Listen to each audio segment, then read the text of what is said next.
তো থাকি। বেগম খালেদার জন্য সবচেয়ে বড় ট্র্যাজেডি হলো যে তারা রাষ্ট্রের গুরুত্বপূর্ণ ব্যক্তি ঘোষণা করছে, যে নাকি দুইবারের প্রধানমন্ত্রী, যে নাকি শহীদ রাষ্ট্রপতির ওয়াইফ, দুইবার বা তিনবারের প্রধানমন্ত্রী, তারপরে উনি একজন বিধবা পত্নী মুক্তিযোদ্ধার, তার রাষ্ট্রের এই মুমূর্ষু অবস্থায় যখন মৃত্যুর সন্ধিক্ষণে, তখন বলতে হইল উনি গুরুত্বপূর্ণ ব্যক্তি। কারণটা কি? বেগম খালেদা জিয়া গুরুত্বপূর্ণ ব্যক্তি, এটা আমাকে বলতে হবে। আর বলবে যখন এই দলটা কি করছে এতকাল, শেখ হাসিনা না হয় জুলুম করছে, ফ্রম ডে ওয়ান কেন চাওয়া হয় নাই যে উনি রাষ্ট্রের গুরুত্বপূর্ণ ব্যক্তি? যেই পরিমাণ নান্য তারেক জিয়া খালেদা জিয়া শেখ হাসিনা দিছে তাকে, খালেদা জিয়ার গুণগান সবাই গাইবে, আমিও গাবো, সেটা ভিন্ন কথা। যেই পরিমাণ নির্যাতন শেখ হাসিনা করছে, আমি বিগত 15 মাসে আমি এই টিভিতে বিএনপির বহু লোক আসছে, তাদেরকে আমি শুনি নাই যে ডেইলি বলবে তারেক জি খালেদা জিয়ার উপরে কী নির্যাতন করা হয়েছিল, তারেক জিয়ার উপরে কী নির্যাতন করা হয়েছিল। এটা থাকতো রেগুলার সিরিজ, হয় নাই, আমি দেখি নাই। বরং এইরকম বড় দল ইনডাইরেক্ট বলছে ইনক্লুসিভ নির্বাচন হওয়া দরকার, এইরকম বড় দলও বলছেন, বহু জায়গায় ডকুমেন্টারি আছে। বললাম তারপরে আসেন খালেদা জিয়ার উপস্থিতি আর অনুপস্থিতি, দুইটার ভিতরে বিশাল পার্থক্য। এটা আবুহেনা রাজ্জা কিনা যে এর অ্যাবসেন্সই হবে। আর আমাকে রাষ্ট্র গুরুত্বপূর্ণ কোনো কাজের জন্য গুরুত্বপূর্ণ ব্যক্তি হিসাবে ঘোষণা করতে পারে, খালেদা জিয়ার জন্য এটা যায় না। উনি গুরুত্বপূর্ণ ব্যক্তি, বরং তাকে অপমান কর, বরং বিএনপি সহ সবার স্যালুট দেওয়া উচিত এই সরকারকে, যে নাকি খালেদা জিয়াকে সম্মান কাকে বলে, কত প্রকার ও কি কি দিয়ে দেখাইছে। এই সরকার আসার পর যখন সে লন্ডনে চিকিৎসার জন্য যায়, আমার কাছে মনে হচ্ছে একজন প্রধানমন্ত্রী দেশ ত্যাগ করছে। আবার সশস্ত্র বাহিনী দিবসগুলো আমরা দেখছি কি পরিমাণ সম্মান তাকে দিছে। সেই সব দিক থেকে যদি আপনি বিবেচনায় নেন, তাহলে আপনি বলেন এই নেত্রীকে যারা ভালোবাসে ক্লেম করে, সে ছিল জিয়াউর রহমান সন জেট ফোর্সের মানুষ, জেট ফোর্স নিয়ে ব্যস্ত, তখন কিন্তু বেগম খালেদা জিয়া এই তারেক জিয়া এবং এই সন্তান নিয়ে মুক্তিযুদ্ধের ভিকটিম হইয়া মানবেতর জীবনযাপন করছে তাদের স্ট্যাটাসের তুলনায়। সেই খালেদা জিয়া যখন মইনুল হোসেন রোড থেকে বের করে দেয়, গোটা বিএনপি তাকায় তাকায় দেখছে। সেই জিয়াউর রহমানের যখন খেতাব টেনে নিয়ে যায়, দেশের সমস্ত মুক্তিযোদ্ধার চেতনা নিয়ে যারা অস্থির, তারাও তাকায় তাকায় দেখছে। এটা আমার কাছে খুব ব্যথার জায়গা। কেন? জিয়াউর রহমানের টাচে আমি জীবনে 2বার টাচ পাইছি। আমি ইস্পানিতে পড়তাম, উনি একবার আমার ক্লাসে গেছিল, আর একবার আমি বিজ্ঞান মেলায় আসছি ঢাকায়, আমি ওনার কাছ থেকে একটা পুরস্কার গ্রহণ করছি। আর বেগম খালেদা দিয়ে তার পাশে বসে আমি একবার ইফতার করছি। উনি তো এই জন্য আমাকে খুব কষ্ট দেয়। দুইটা লোক অসাধারণ পার্সোনালিটিওয়ালা, সেখানে তাদের মূল্যায়ন সবচেয়ে কম হয়েছে কোথায়? আজকে তারেক জিয়া যখন বললেন যে আমি আসতে পারতেছি না, একক সিদ্ধান্ত নয়, আমার একক নিয়ন্ত্রণাধীন নয়, একক নিয়ন্ত্রণাধীন নয়, 1 নম্বর। 2 নম্বর, আমি ডিসক্লোজও করতে পারতেছি না। কেন? এত বড় একটা দল কি করলো এতদিন? সাথে সাথে সরকার কিন্তু রেসপন্স করছে। সরকার বলল যে ট্রাভেল পাস চাহিদা মাত্র দিব, একদিনের মধ্যে ব্যবস্থা আমরা দিব। 1, 2 নিরাপত্তার দায়িত্ব আমরা নিব, নিরাপত্তা দেওয়া হবে। তার মানে কি? সরকার হিসাব করছে আমরা যেন ব্লেমে না পড়ি, ক্লিয়ার করে দিল। তাহলে এত বড় একটা দল, তারেক জিয়ার এই বক্তব্যের পরে আজকে পর্যন্ত পদক্ষেপটা কি? সম্প্রতি আমরা নিউজ পাইলাম তারেক জিয়া দেশে ফেরা না ফেরা তাদের পারিবারিক ব্যাপার, এবং তারা সে ফেরত না আসলেও নির্বাচনের ক্ষেত্রে কোনো বাধা হবে না। ওই অর্থে বলছি আমি, 2 জন রাষ্ট্রপতির সন্তান, মুক্তিযুদ্ধের একজন অন্যতম সৈনিক, বীরুত্তম পাওয়া, এবং মুক্তিযুদ্ধের ভিকটিম মহিলা খালেদা জিয়ার কন্যা, ছেলে, একটা বিশাল পরিচয়। তারেক জিয়া শুধু ব্যক্তি, রাজ্জাকির মতো ব্যক্তি নন।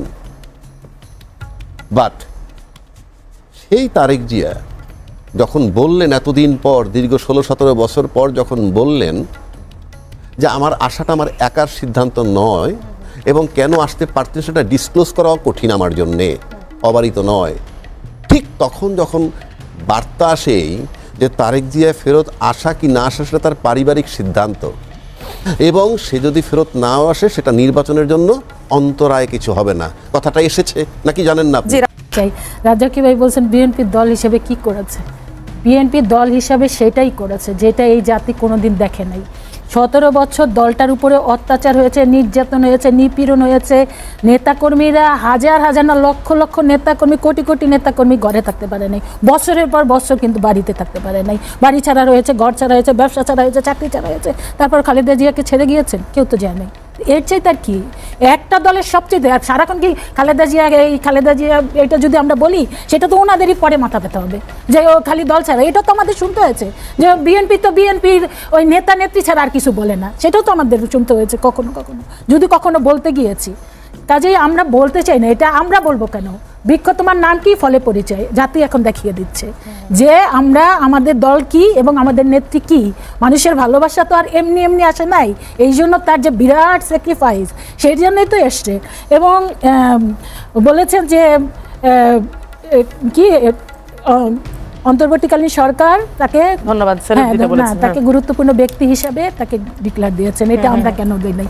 আমরা কেন দিব? আমরা তো জানি আমাদের নেত্রী সবচেয়ে গুরুত্বপূর্ণ ব্যক্তি, কারণ আমাদের নেত্রী হচ্ছেন সেই নেত্রী তার জীবনে কোনো পরাজয় নাই। বাংলাদেশের তিনবার নির্বাচনে 5টি আসন থেকে যেখানে তিনি নির্বাচন করেছেন সেখানেই কিন্তু তিনি বিপুল ভোটে জয়লাভ করেছেন।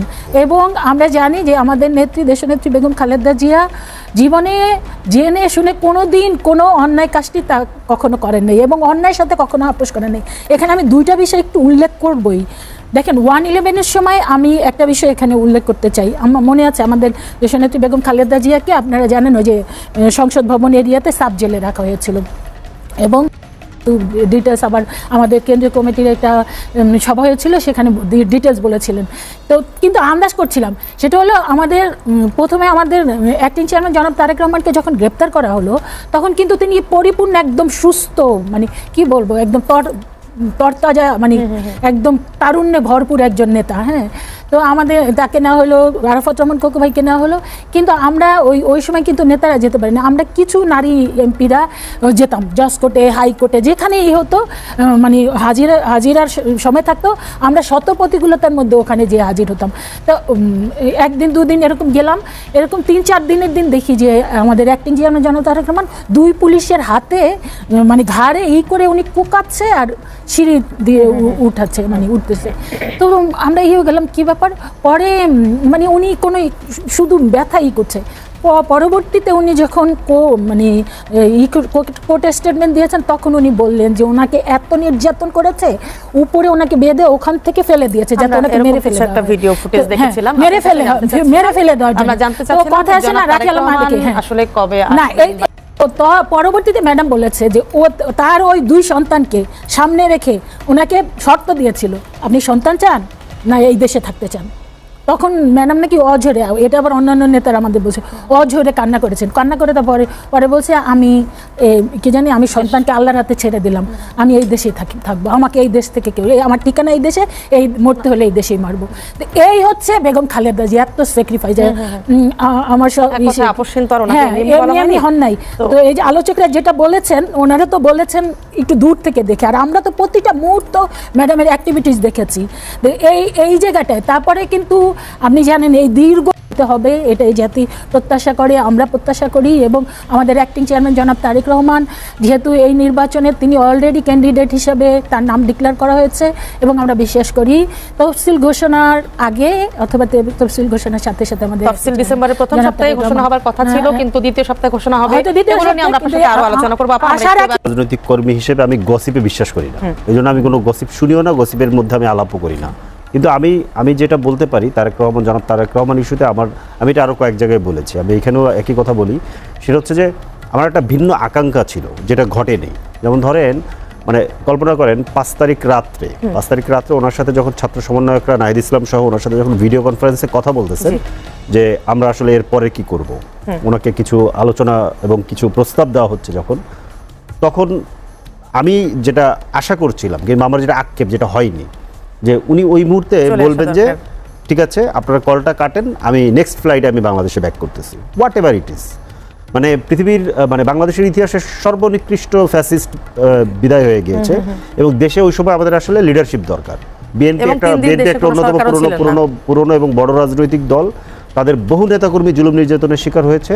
ওই সময় আমাদেরকে একটা লিডারশিপ দরকার এবং এটা একটা যৌথ নেতৃত্ব দরকার। মানে বাংলাদেশকে ওইখান থেকে বের করে নিয়ে একটা নতুন জায়গায় নিয়ে যাওয়ার জন্য একটা যৌথ নেতৃত্ব ছাড়া এটা হবে না। ওনার যে ধরেন অ্যাবসেন্স, এই অ্যাবসেন্স আসলে বাংলাদেশকে অনেকখানি ভোগাইছে বলে আমি মনে করি।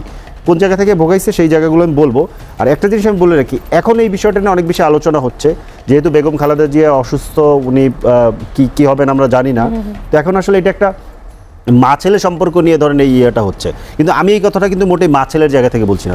জনাব তারেক রহমান বিএনপির সেকেন্ড লিডার এবং হচ্ছে বিএনপি বাংলাদেশের অন্যতম বড় রাজনৈতিক দল। তারা গত 17 বছর আন্দোলনের মধ্যে ছিল এবং তারা জুলুম নির্যাতনের শিকার হয়েছেন। তো ওনার এখানে ভূমিকা খুব গুরুত্বপূর্ণ ভূমিকা ছিল এবং উনি একজন ন্যাশনাল লিডার, এই মুহূর্তে উনি একজন ন্যাশনাল লিডার।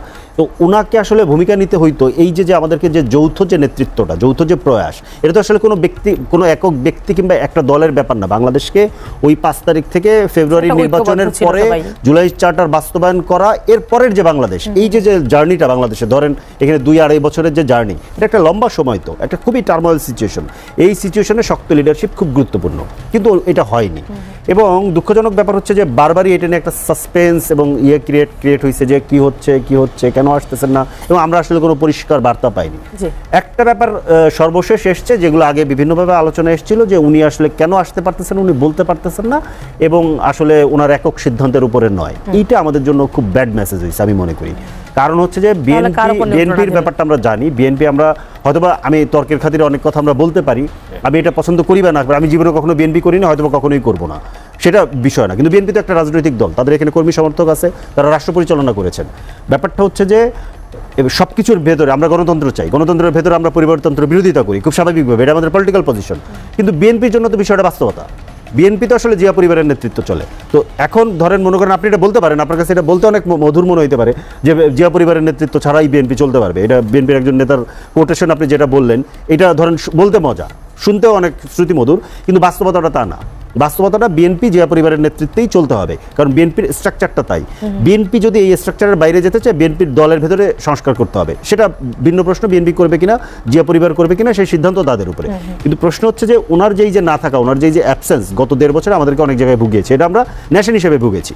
কীরকম ধরেন এই যে ধরেন বিএনপির একেবারে ধরেন তৃণমূল পর্যন্ত যেই মাত্রায় ধরেন চাঁদাবাজি দখলবাজির যে অভিযোগ, যতগুলো ধরেন আপনার ধরেন বহিষ্কার হয়েছে যতগুলো, এর বাইরে কতগুলো আছে এটা আমরা জানি না। এই যে ব্যাপারটা, এই ব্যাপারটা কেন হলো, আমি মনে করি যে উনি যদি উপস্থিত থাকতেন পরিস্থিতি অবশ্যই ভিন্ন হতো। এরপরে ধরেন মনোনয়ন ঘোষণার পরে যেভাবে ধরেন 2 পক্ষ 3 পক্ষ হয়ে যাওয়া, যেভাবে ধরেন রোড ব্লকেট করা, অগ্নিসংযোগ করা, মানে মনোনয়ন পাওয়ার জন্য, এই যে পরিস্থিতিটাকে নিয়ন্ত্রণ করার জন্য যে লিডারশিপটা দরকার ছিল, একদিকে বেগম খালেদা জিয়া অসুস্থ, আরেকদিকে উনি দেশে নেই, উনি থাকলে এই পরিস্থিতি হতো না। এরপরে এই যে রিফর্ম প্রসেস নিয়ে আমাদেরকে বিএনপির সাথে যেই পরিমাণ ধরেন টানাহেঁচড়া করতে হলো, আমরা সহ আরও অনেকের সাথে, আমি মনে করি তারেক রহমান সাহেব যদি দেশে থাকতেন, আমরা যদি ওনার সাথে সরাসরি আলাপ করতে পারতাম, মানে এটা কেন হবে না যে উনি একটা পলিটিক্যাল পার্টি করেন, আমরা একটা পলিটিক্যাল পার্টি করে, আমাদের সাথে ওনাদের ডায়ালগ হবে না, এটা হতেই হবে। উনি থাকলে এই জিনিসগুলো আসলে হতো না। এবং এখনও আমি মনে করি ওনার দ্রুততম সময় দেশে আসা দরকার। অবশ্যই মায়া ছেলের সম্পর্ক সকল কিছুর ঊর্ধ্বে, সেটা তো আছেই। পাশাপাশি বাংলাদেশকে এই যে ট্রানজিশনের মধ্যে আমরা আছি, এখান থেকে নেক্সট ফেজে নিয়ে যাওয়ার জন্য আমাদের যে যৌথ নেতৃত্ব দরকার, ওনার অনুপস্থিতি প্রতিদিন বাংলাদেশকে ভোগাচ্ছে, ওনার দ্রুত আসা দরকার। এবং আরেকটা আমি শেষ কথা বলবো, সেটা হচ্ছে যে ওনার যদি কোনো রিস্ক থাকে, এই রিস্ককে আসলে নিতে হবে ওনাকে, এই রিস্ক ওনাকে নিতে হবে। কেন আপনি খেয়াল করে দেখেন, বাংলাদেশ তো বটেই, দক্ষিণ এশিয়ায় এই ধরনের রাষ্ট্রপ্রধান কিংবা রাষ্ট্রনায়কদের উপরে অ্যাসাসিনেশনের ঘটনা নতুন না, এবং ওনার বাবা রানিং প্রেসিডেন্ট থাকা অবস্থায় অ্যাসাসিনেশনের শিকার হয়েছেন। ওনাকে এই রিস্ক নিতে হবে, জনগণ ওনাকে পাহারা দিবে, যদি আল্লাহর হায়াতে রাখে থাকবে, না রাখলে মারা যাবে, কিন্তু ফাইট করে মরতে হবে। এই জায়গায় কোনো ধরেন মনে করেন যে এই গার্ডস ওনাকে দেখাতে পারতে হবে। জি, আমরা সেই প্রত্যাশা করি যে তিনি আসবেন। এবং এখন কথা বলতে চাই অ্যাডভোকেট আবু হেনা রাজ্জাকি, রাজনৈতিক বিশ্লেষক। আপনি কি বলবেন এই যে তারেক রহমানের উপস্থিতি অনুপস্থিতি নিয়েও যে উৎকণ্ঠা, এবং একই সাথে আপনি নিজেই বলেছিলেন যে নির্বাচনী উৎকণ্ঠা, কোনটা বলবেন আগে? দুইটাই বলি।